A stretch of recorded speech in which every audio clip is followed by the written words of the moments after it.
Deleted Session, November 18, 1974. Now give us a moment, and we will do this in our own way. The ape on one level represented the animal instinct feared by Rupert's mother and grandfather as well. So Rupert learned to look upon them askance. These instincts are the earthy doors of the source energy. Who closes those doors does so at some peril. Rupert's grandfather gambled compulsively in an attempt to hide his sexual wants and deny them. He did not trust the body, his or anyone else's. There is no need to go into his reasons here. He abhorred liquor because he was aware of the tales saying that liquor was the Indians' downfall. He tried to be civilized, to counteract the Indian image, and he repressed his feelings. He was an outsider and a small, short, tubercular-looking man. He felt himself a pygmy because of size and because, as an Indian, he was put down. He never related to his French background. To some extent, Rupert has identified with him. He was, after all, Rupert's mother's father, and therefore the source out of which Rupert's mother came, the higher power, so to speak. The ape emotionally represented the instincts in true light, as dependable, supportive, and as the basis for earthly existence.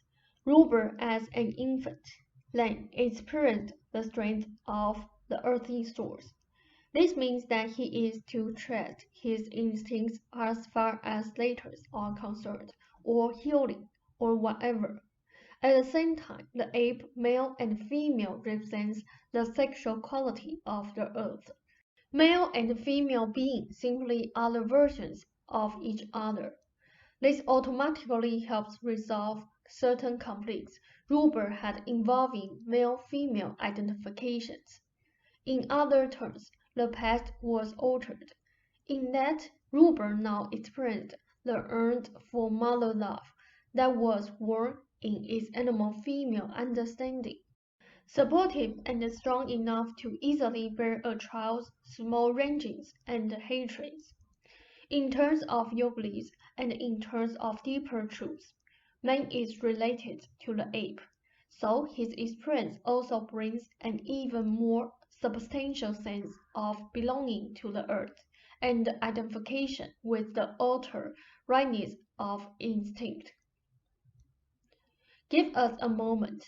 At one point, Rupert saw the ape still male, and then a portion of himself sitting at the library table. For in your position, it is the animal instincts themselves that propel you to search for answers, to write books, to explore in your particular way. The ape was at home in the library, and his face was compassionate. Identification with the instinct brings compassion, and that compassion and wonder spark the creative instincts.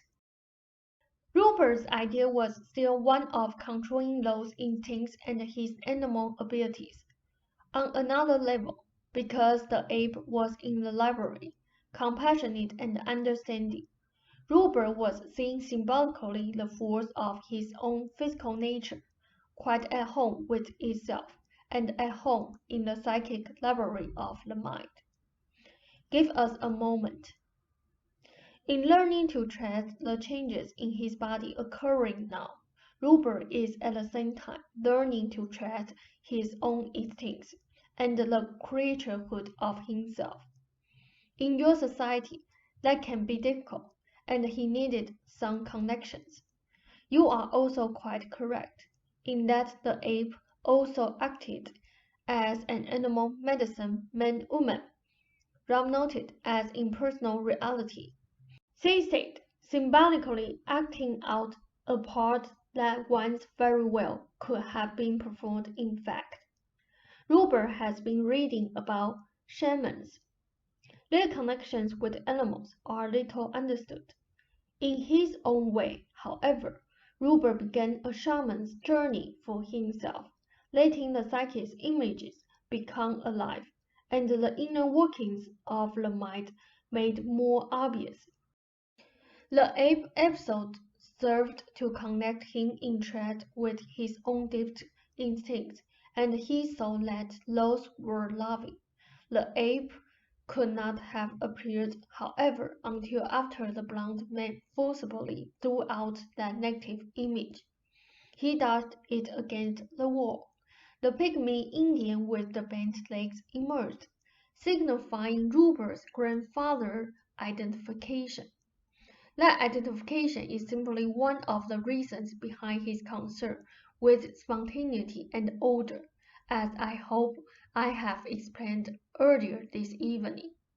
He also identified with his grandfather as a child, seeking protection from his mother in someone who seemed to love him more.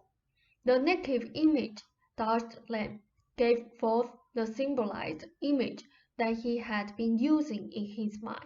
He then turned into a baby, because the identification began early. Do you follow me? Ra said yes. They said it was not necessarily a negative identification. That negative quality emerged only when he felt the need for greater protection, when he threatened to become uncivilized, going against his society in unforeseen ways, when he became important at all in world terms. He could no longer be a pygmy, and therefore lost a part of that identification that he felt had protected him against his mother and the fierce spontaneity or instincts. So he would become shorter.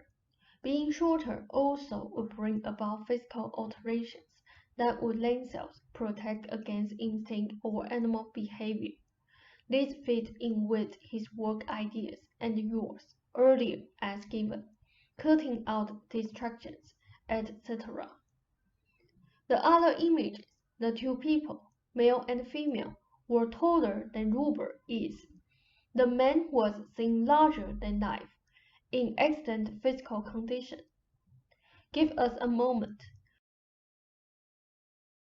This represented the power of the body not being used, the animal instincts denied, the vitality. He identified with them perfectly, however, as himself, or versions. The woman's was a more possible version of himself. The male figure, however, represented the fact that he believes that strong muscular motion is a male characteristic, and not one that he feels belongs to mentally oriented males. In this life, he never saw tall, strongly developed, muscular, large-boned males out, but avoided them. He felt they would not understand his mental properties. Here, indeed, he saw a symbolic representation of Ruber, not one that could be psychically materialized with his bone structure as a woman, but a figure of idealistic physical proportions that also possessed great mental faculties to match. The woman, not seeing that clearly, nevertheless represented the female version possible. The difference in hair coloring represented the fact that these are, so far, idealizations, yet he did identify with them. They were idealizations because he had not yet encountered the ape man-woman, for that connection was necessary before those qualities could be physically actualized. The actualization had to occur in the past, so he became a child again. There were in-between episodes where he saw himself more or less an adolescent, weak and spindly. That represented a period in his life where he felt physically insecure. At his grandfather's death, he felt betrayed, then because he had felt his grandfather invulnerable. It was then, though he forgot, that he was given the elixir to strengthen him. Give us a moment. The silver figure is the other end, the other pole of the ape. If you will forgive the term, the spiritual guide, as ape was animal guide, for both are related, and both were compassionate. The spiritual guide was the Dr. Ruber heard in his sleep and immediately questioned, and he is quite valid. He is not just a symbol either, but represents a quite real psychic construct, alive in your terms, but in a different reality, and connected in a way I cannot explain with Ruber's physical being, with the source of the flesh that physically composes him. It is not the soul, but the soul of the body that you must learn to trust. For the soul in the body represents the corporeal meeting of the physical and non-physical selves, in the most practical of terms. So Ruber finds his muscles sore, and in the terms of your culture goes on faith that the soreness is good. But he is not relying alone upon his own resources, but upon those great dimensions of energy that connect the soul and the body. The silver guide and the ape. Give us a moment. In terms perhaps difficult to describe, the muscles run through the mind's journeys and speak out their own questions, even as the soul speaks out its questions through the flesh. Ruber's book is barely begun, all the experiences connected with it and in it. The body and the consciousness are learning to work and function in a new way. The animals and the soul's comprehension are one and not alienated. Ruber's body is completely releasing itself, but it is of utmost importance that he go along with the process, and this experience was meant to provide the necessary connections between body and soul, and of session, unless you have some questions. Ra said, well, do you want to say something about my Jamaica thing? Of Saturday, November 16, 1974. They said, give us a moment. Reincarnationally now, quite legitimate, and harking back to what I told you about the release of your own abilities. You helped that woman. Your present sense of security and relative detachment gave her strength. She knew she would survive because she was aware of your knowledge. I will say more about it, but for now, that is the end of the session. Ra said, okay. They said, Ruber has had enough for a night. Ra said, certainly, thank you, Seth. Good night.